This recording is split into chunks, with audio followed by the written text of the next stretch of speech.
Okay, my grasshoppers, this is the last video of the common thread series, part number 4, the follow through. And you will see I have about 10 or 12 pros there, all of them hitting forehand follow throughs. And obviously what you have to keep in mind that there are three pretty much factors going to affect the follow through is the grip that you use, the shot selection, and the point of contact. Obviously the grip, if you have an Eastern forehand grip and a Western grip, then the shot selection, if you try to hit a low dipper, a high roller, and the point of contact if you're really hitting a low ball or a high ball. So all these, that's why it's pretty much, it's very difficult for me to try to isolate just, there's one way to follow through or two ways to follow through. All these three factors, grip, shot selection, and point of contact, will affect you. But I found the common thread with all the pros is how they finish their stroke. And what I want you to focus on right there, we're going to start with Roger, because that's a better angle right there. And I want you to watch and focus. You watch where his front shoulder is pointing at the ball before contact, and then when he's done swinging, it's the hitting shoulder that's pointing at the ball, where now the non-hitting shoulder is pointing back.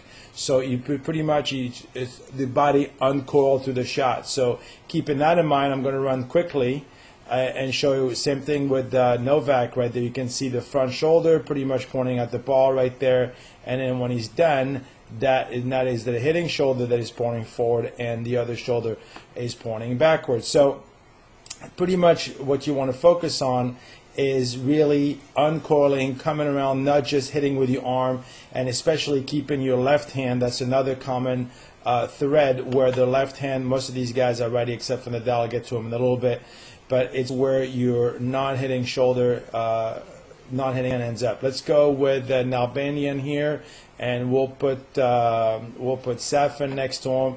Now if you see right there, same thing, you have the hitting shoulder pointing forward pretty much.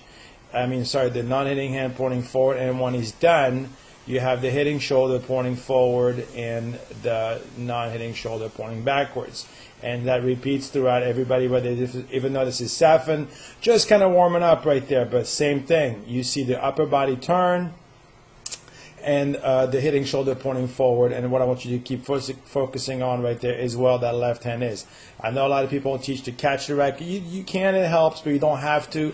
As long as your left hand is cleared out of the way and not staying in front of your body, your follow through will be okay. Let's go with Tsonga next, and then we'll put Andy Murray next to him.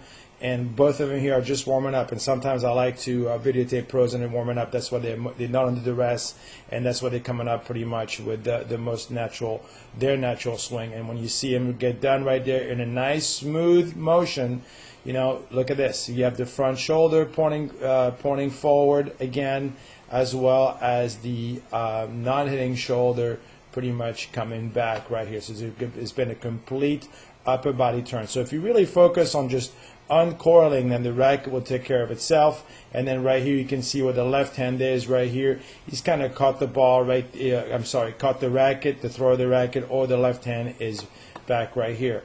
I'm going to show you again the two token women that I always use. It's Sharapova and Onchikova, beautiful women as well. That's not why I picked them, because they have beautiful strokes. But right here you can see a shoulder turn to start off the swing, and if she's come, Onchikova's come completely around with the racket pretty much. The hitting shoulder pointing at the ball, and here's Maria right there doing the same thing, and same thing. That front shoulder pointing right here, and the right hand finishing right here. The non-hitting hand, I'm sorry. And then, yes, you have, let me see, before we get to Rafa, I will show you Leighton Hewitt and Monfils right there, same idea. So shoulder, I call it the shoulder-to-shoulder follow through. You point at at the ball with your left shoulder, your non-hitting shoulder, and you end up with the racket pointing behind you with the hitting shoulder going forward. Same thing right here for Mr. Monfils. And right there, yes, Rafa, we have that big, heavy topspin follow-through that he uses right there, but even though he comes all the way around right there, you can see that he has done the uncoiling as well. He was pointing one way, and when he's done, he has this shoulder kind of pointing forward as well, not as much as the other guys, and that's from his hitting the ball with a heavy top. That's just his own style, but nonetheless, there you still had the upper body uncoiling, and his not hitting hand by his not hitting side over there. So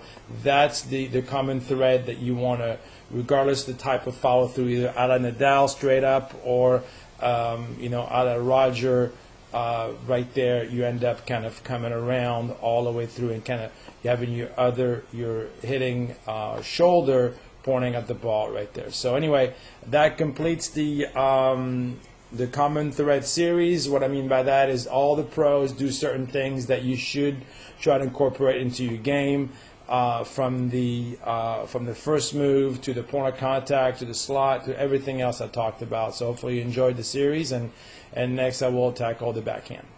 Hope you enjoyed it. And once again, you can check out my website, www.tennisoxygen.com, for more great videos and tips.